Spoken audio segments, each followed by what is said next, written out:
बता रहा हूँ आपको और पूरा गाँव की तरफ से बता रहा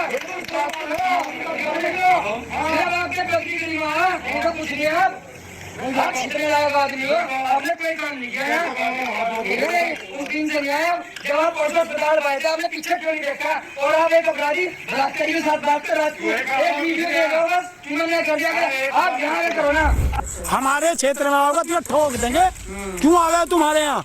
जब हमारी बात तुझे हमने चुन के भेजा, तू हमारी बात वहाँ रख नहीं सकता, तो तू यहाँ क्यों आ रहा है? तो डूब के मर जाए देश का प्रधानमंत्री, गृह मंत्री, सारा मंत्री मंडल, और ऊपर से कूद जाए, सती हो जाए जाके उसमें बीजेपी के, जो देश को दवाई नहीं दे सकी। उनका कोई मंत्री कुछ कह रहा, कोई मंत्री कुछ कह रहा, कोई विधायक गोबर से लेप करा रहा, कोई गारा से लेप करा रहा। तो अगर गौमूत्र में इतना अच्छी चीज है तो सबसे पहले योगी को क्यों नहीं पिलाया? इसे कोरोना हो गया। देश का प्रधानमंत्री सबके सार्वजनिक गाय का मूत्र ले और पी के दिखाए, तब देश की जनता को कहे कैसे पीना। तुम तो खाओगे काजू की रोटी और देश की जनता को पिलाओगे गाय का मूत्र। कि हम लोगों ने ऐसे नालायक आदमी के हाथ में सत्ता दे दी, एक जो भूतपूर्व कातिल है उसके हाथ में सत्ता दे दी, एक इधर योगी ऐसा ही है। अच्छा। इसको भी हमने गलत सत्ता दे दी। अच्छा। तो जो गलत हमने सत्ता दी है उसका दंड हम लोग भुगत रहे हैं। और देश की जनता अब समझ गई कि मोदी है तो मुमकिन है कि हिंदू धर्म का अपमान अगर कभी हुआ है आज़ादी से आज तक, तो वो इस साल हुआ है कि हिंदुओं की लाशें गंगा में बहाई जा रही हैं। हिंदुओं की लाशों का कब्रिस्तान, हिंदू का कभी कब्रिस्तान नहीं होता।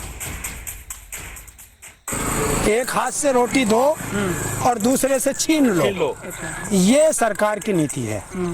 भाई सब्सिडी आप दे रहे हैं, अच्छी बात है, लेकिन ये बताओ दे क्यों रहे हो? और क्यों उस कंपनी पे आपने क्यों ऐसा दबाव नहीं बनाया? उसकी हिम्मत कैसे हो गई कि अपने एक प्रोडक्ट पे एकदम 700 रुपए बढ़ा दिए?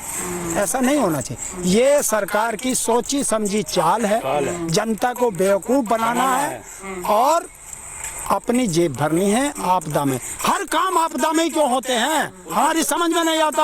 आप काफी दिनों से बोल रहे थे सुन नहीं रहा है, लेकिन अब तो सुननी स्टार्ट हो गई है ना। क्या पता आगे भी तुम्हारे बिल वगैरह सब वापस हो जाए किसानों के। करो बिल वापसी, बिल वापसी करो, तीनों बिल वापस करो, एमएसपी पे गारंटी का कानून बनाओ और आगे के लिए कमेटी बनाओ, बात घर को चल जाएगा किसान। क्यों नहीं सुनता?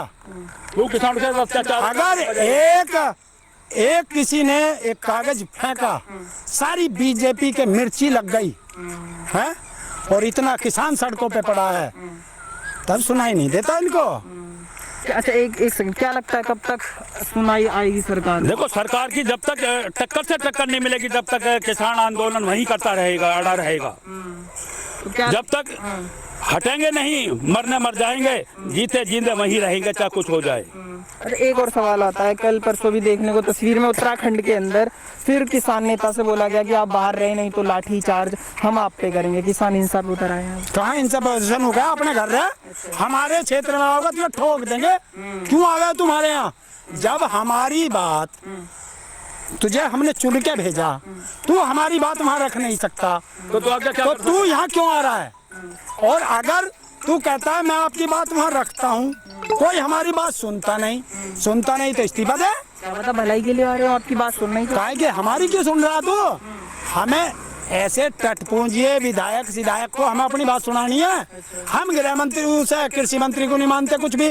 उसके संसदीय क्षेत्र में ही किसानों ने सड़क पर रोक के क्यों नहीं घेरेंगे? सारे घेरेंगे। ये तो मोदी ज्यादा उसमें चलता प्रोटोकॉल में, और योगी नहीं तो इन्हें भी घेरेंगे।